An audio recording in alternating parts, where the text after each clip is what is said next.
Well, actually, I'm open to any questions you have for me. I'm a non-denominational Christian.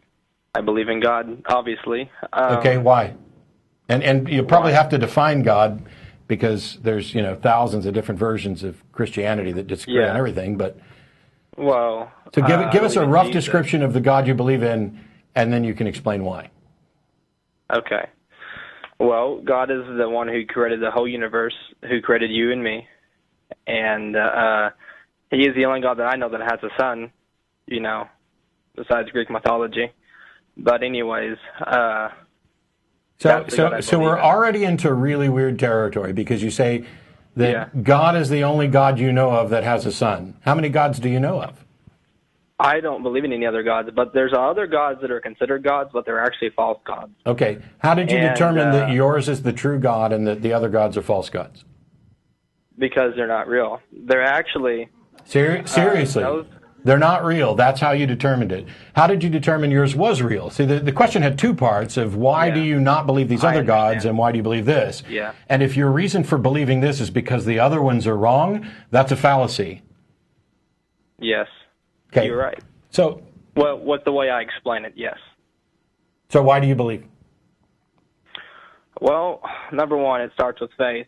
And two, why would you believe anything? We're done at number one. We're done at number one. Why would you believe anything? Faith is a good way to be wrong. Is there any position that I couldn't take based on faith? Is there any position that you could not take based on faith? Right. If you begin with faith, couldn't I believe all those gods you just dismissed, or couldn't I pick one of those gods you dismissed and believe it based on faith as the primary foundation? You could, yeah. Sure. So doesn't that mean that faith is not a good foundation for determining what's true or not true? Not so. That's not what it means. So faith can be used to both believe a true thing and a not true thing. And you think that this doesn't demonstrate that faith is an unreliable path to truth? Well, the Bible says that faith pleases God. Jesus said to Thomas. I asked a different question. I don't know why you're going to the Bible at all. We're talking about the foundations of epistemology here, about how we determine what is likely to be real. And if your method, your primary method of faith, can lead you both to something that is true and something that's not true, then doesn't that mean that faith is an unreliable path to truth? No. I don't understand. If I can flip a coin to make a decision and it can lead me to the correct decision and an incorrect decision, doesn't that mean that flipping a coin is an unreliable path to the correct decision? Okay, so... That was a yes or no question.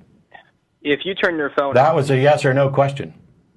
Okay, what was the question again? If I can flip a coin, and based on its outcome, it can lead me to a correct decision and an incorrect decision, doesn't that mean that flipping a coin is an unreliable method to reach the correct decision? True. Okay. Substitute the word faith for coin and answer the same question. Because you've already acknowledged that faith can lead you to Yahweh and can lead me to Zeus or any of 100 other gods. If faith can lead to any of those conclusions, then how is it a reliable pathway to truth if it can lead me? By the way, let's say there's 1,000 different proposed gods, and only one of them's real. And we can use faith to get to any of them.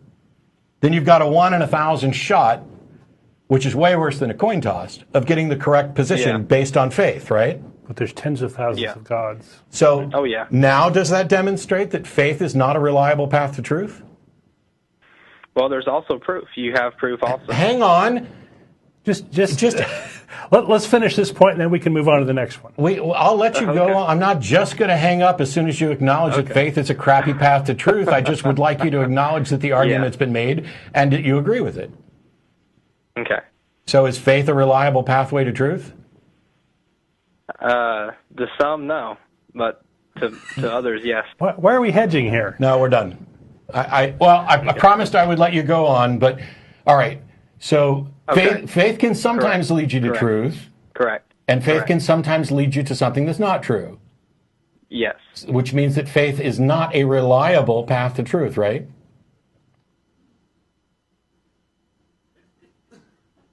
You can't just rule faith out like that, though. The fuck you can't. Okay. I'm sorry that logic. I'm sorry that logic demolishes your position, but that's not our problem. The problem I'm having now is that when you've been exposed to a syllogism, to a illogical position that shows that your foundation is flawed, instead of acknowledging it, you want to come up with an ad hoc, you can't get rid of faith that way.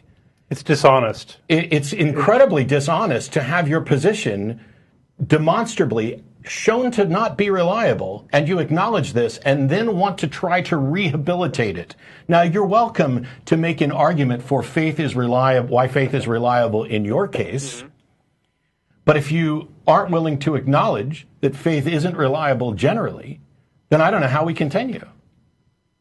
Any one-sided argument sounds good if it's one-sided. I haven't got to speak yet. Oh, you're wrong. Any one-sided argument doesn't sound good. You presented a one-sided argument and we demolished it. Now you can go on to present another one-sided argument because you said we begin with faith, and faith is not a reliable pathway to truth. You presented an argument and I answered questions. There's a difference. No, I presented a response to your argument and you dodged the answer over and over until I held your feet to the fire. You wanted to go to the Bible. You wanted to go to any other thing other than answering the question about epistemology, which is completely independent of any religion. How do we reliably find a pathway to truth? Is faith a reliable path to truth?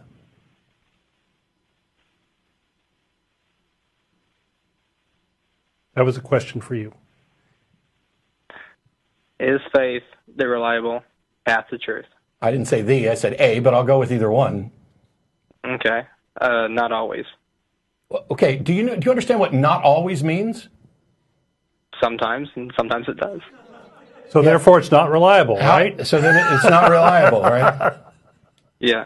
Yeah, okay. Thank you. Next. Sometimes we got to parse the sentences here. Jesus. Hey, listen to me though. If you turn on your phone, my phone's on. It turns on. Okay, but why do you think the phone will turn on though? Well, I'm not saying that I know my phone's going to turn on if you require absolute certainty. What I'm saying is, based on all the information I have, there's a very strong likelihood that my phone will turn on. And you know what? When it doesn't turn on, I don't go, it's a miracle. God must have done it. I go, damn, the battery must be dead. There must be something wrong. There's also an equivocation going on here. You know, when we're talking faith, we're talking belief in something without sufficient evidence. If you've got evidence, present that. You know, if you've got a solid reason, faith is the reason people give when they don't have good evidence. Yeah, there's no faith involved here. As a matter of fact, we can take my phone and we can put it in a laboratory setting and we can turn it off and we can turn it on and we can do this over and over again and we can determine how reliable this phone is, plus or minus some error percentage, and that is how confident we should be in the reliability of turning the phone on. Phones exist, on, off. Here's a question. How many times have we demonstrated that a God actually exists? We haven't demonstrated yet. So, I can demonstrate that my phone turns on at least once. I can demonstrate that it turns on repeatedly. I can put together a probabilistic assessment of my phone. Can we do any such thing for God? You're comparing natural things with supernatural things. No, so I asked a question. Can I do any such thing for God? What was the question again? I'm focused on what I have to say. So your answer is no, which is why you objected by saying I'm comparing natural things to supernatural things. But here's the dirty little secret, Carl. I didn't bring up the phone. You did. You're the one that is trying to falsely compare supernatural things to natural things, as if there's no distinction, as if the faith in the God belief is the same as the faith that I'm turning my phone on. And that is a false equivalency. That's why I asked the question, please, have we ever demonstrated that a God existed? We have not yet. Correct. And if we haven't demonstrated this yet, what possible reason could one have to believe that a God does exist? Yeah, I understand. Okay, that was actually a question. Yeah, I understand. Doesn't really answer that question. What possible reason could we have to believe that something is true when we have no demonstration of it? Well, you don't know until it's demonstrated in front of you. All right, but I didn't ask whether or not you knew. I asked what possible reason could we have for believing it until it's been demonstrated. Well, if you rule out faith, you don't have a reason. Correct. And here's the thing. You called us, and you believe. And you begin with a belief based on faith. And you acknowledge that faith isn't a path to truth. And you acknowledge that we haven't demonstrated that a God believed. And when asked what reason you have for believing it, you go back to faith. Do you not see the problem there? I see the problem with your understanding. Okay. What's the problem with my understanding then, since you see that? Okay.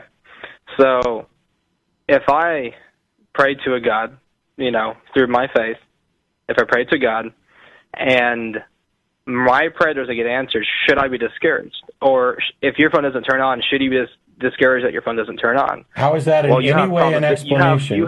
How is this an explanation of what I don't understand, Carl? Do what? How is this an explanation? You said you see my failure in understanding, and I asked you what that was. And you begin with, if I pray and I don't get an answer, should I be discouraged? How is that in any way an explanation of what I don't understand?